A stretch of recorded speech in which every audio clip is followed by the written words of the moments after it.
চলো আজকে তোমাদের সাথে শেয়ার করি এই টেস্টি টেস্টি মাছের রেসিপিটা আমি কিভাবে বানালাম সেটাই আজকে তোমাদের সাথে শেয়ার করব। হাই, আমি কাকলি, আশা করি তোমরা সবাই খুব ভালো আছো, আমিও ভালো আছি।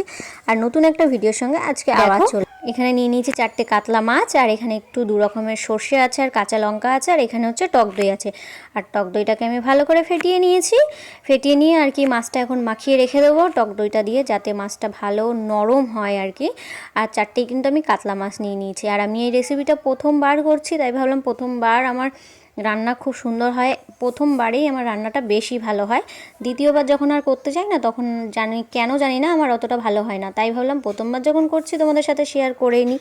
তো টক দইটা দিয়ে ভালো করে মাখিয়ে রাখার কারণটা জানো কি, মাছটা তাহলে সুন্দর আর কি নরম হবে, এই কারণেই আর কি টক দইটা দিয়ে মাখিয়ে রেখে দিচ্ছি। আর এদিকে আমি এই যে শিলের মধ্যে বেটে নিচ্ছি 2 রকমের সর্ষে আর কাঁচা লঙ্কাটা। আর সর্ষে কিংবা পোস্ত জানো তো শিলে খুব সুন্দর বাটা হয় মিক্সির থেকে। তা আমার একটু বাটতে বিরক্ত লাগে, কিন্তু তবুও হচ্ছে বাটার চেষ্টা করি আর কি। তো সেরকমই আর কি বেটে নিচ্ছি তাড়াতাড়ি। আর কিন্তু সেরকম মশলা কিছুই দেবো না, শুধু এই হচ্ছে মশলা আর হলুদ, লবণ আর লঙ্কার গুঁড়ো যেমন দেয় সেরকমই আর কি দেবো।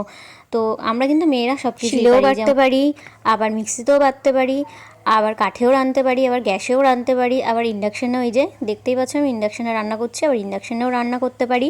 সেরকম আর কি শাড়িও পরতে পারি, চুড়িদারও পরতে পারি, আবার আমরা জিন্স টপও পরতে পারি। আমরা যেখানে যেমন সেইভাবে সেরকমভাবে চলার চেষ্টা করি, সেইভাবে আমরা কিন্তু মেয়েরা মানিয়ে নিতে পারি, সেইভাবে চলতে পারি।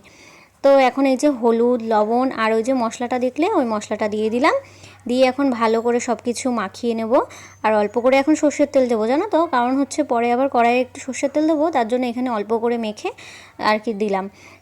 তো এই যে সব কিছু একটা মাছের সঙ্গে ভালো করে মিশিয়ে নিচ্ছি, যাতে মাছের মধ্যে সব কিছু ঢুকে যায় একেবারে।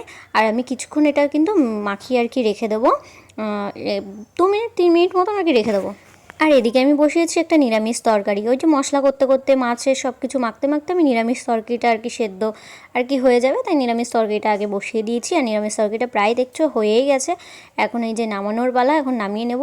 আর এই নিরামিষ তরকারিটা খেতে না আমার খুব ভালো লাগে, কারণ শীতের অনেক সবজি থাকে, সেই সমস্ত সবজি দিয়ে আর কি পাঁচমিশালি একটা তরকারি রাঁধতে খুব ভালো লাগে, আর খেতেও খুবই ভালো লাগে এই শীতে।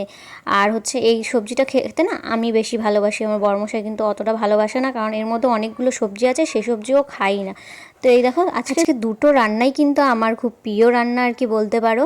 এই সর্ষের এই ঝালটা কিন্তু আমি খেয়েছিলাম আমার বাপের বাড়িতে, তারপরে আমি কোনোদিন আর রান্না করা হয়নি নিজের হাতে, তাই ভাবলাম আজকে একটু ট্রাই করেই ফেলি। আর এই দেখো আমি এখন কড়াইয়ে তেল দিয়ে দিয়েছি, তারপরে কিন্তু কালো জিরে দিয়ে দিয়েছি। কালো জিরে দিয়ে একটু তেলটাকে একটু ভেজে ভেজে নিলাম, যাতে কাঁচা গন্ধটা না থাকে কালো জিরার আর তেলের। তারপরে এই যে মাছ একটা একটা করে খুন্তি দিয়ে বসিয়ে দিলাম, দিয়ে ওপর দিয়ে মশলাটা দিয়ে দিলাম, দিয়ে একটুখানি তেলের সঙ্গে একটুখানি মিশিয়ে যে নেড়ে চেড়ে তারপরে কিন্তু ঢাকনা চাপা দিয়ে দেবো, কারণ এটা হচ্ছে একদম আস্তে আস্তে হবে, আস্তে আস্তে হলে খুব ভালো হয়। আর এটা সত্যি সত্যি আমার তো খাওয়া হয়ে গেছে, তারপরে তো তোমাদের সাথে শেয়ার করছি। তো এটা খেতে জানো তো দারুণ হয়েছিল, দারুণ। আমি ফার্স্ট টাইম করলাম, ফার্স্ট টাইম কিন্তু দারুণ হয়েছিল। তো ওইদিকে আমার ওটা হতে থাকুক, আর ভাবলাম যে বাসন কুসনগুলো আছে যেগুলো মেজে। আর জানো তো বাড়িতে যদি বেসিন থাকে না, তাহলে বাসন যেমন একদমই জমে না, তেমন আমাদের মেয়েদের না খুব সুবিধা হয় জানো তো। একটা একটা করে মানে অল্প অল্প করে বাসন হয়, অল্প অল্প করে মেজে নিই, একবারে অনেকগুলো বাসন হয় না। অনেকগুলো বাসন মাজতে না আমার খুব বিরক্ত লাগে জানো তো, ওর জন্য আমি একটা বসিয়ে দিয়ে তারপর আমি যেমনভাবে পারি ওই বাসনগুলো আর কি মেজে ফেলি। যে সকালে চায়ের বাসন, টিফিনের বাসন ওগুলো ছিল। আজকে কিন্তু আমার এখনও টিফিন খাওয়া হয়নি জানো তো। এগুলো কিন্তু সকালের ওই চায়ের বাসন, আর কিছু কিছু মশলা টশলা করেছিলাম সেই সব বাসন দিয়ে কিছু বেরিয়েছে, সেগুলোই আর কি মেজে নিলাম। এরপরে আর কি আমার রান্না হয়ে গেল, তারপরে এখন টিফিনটা করব। আর আজকে কী টিফিন করব সেটাও তোমাদের সাথে শেয়ার করব। ওই যে রেসিপিটা শেয়ার করলাম, আর সাথে সাথে তোমাদের সাথে আমি সংসারের কিছু কাজবাজও শেয়ার করছি।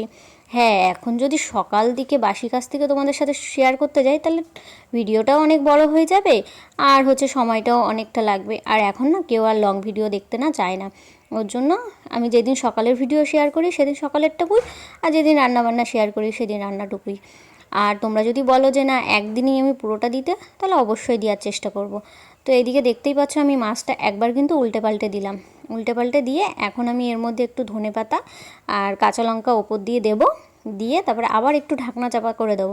ঢাকনা চাপা করে ওই একদম গ্যাস হলে একদম গ্যাস কমিয়ে দেবে, আর ইন্ডাকশান হলে একদম ইন্ডাকশান কমিয়ে দেবে। দিয়ে তারপরে কিন্তু আমি ওদিকে সকালের টিফিনটা মানে ওই যে ধনেপাতা লঙ্কাটা দিলাম, ওটা আর একটু সেদ্ধ হতে হতে আর কি ওইটুখানির জন্যই আর কি।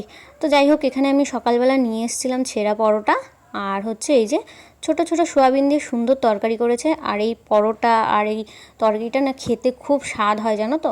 আমি একদিন খেয়ে এত স্বাদ পেয়ে গেছি, তারপর থেকে মাঝে মাঝেই এখন নিয়ে আসি, আমার খুবই ভালো লাগে।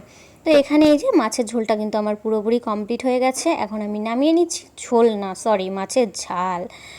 খুব সুন্দর হয়েছিল সত্যি, কি বলবো। তোমরা একবার বাড়িতে বানিয়ে খেয়ে দেখো, দেখে আমাকে কমেন্ট করে জানিও যে দিদি তুমি যেইভাবে দেখালে সেভাবে আমি বানিয়ে আমি খেয়েছি, তোমাদের ভালো লেগেছে কিনা অবশ্যই আমাকে কমেন্ট করে জানিও। আর এই যে পাঁচমিশালি তরকারিটা, তো এদিকে এখন কিন্তু আমি মাথায় একটু টক দই দিচ্ছি। টক দই দিয়ে আর কি একটু রোদে বসবো, রোদে বসে স্নান করলে ব্যাস আমার আজকের মতন কাজকর্ম কমপ্লিট।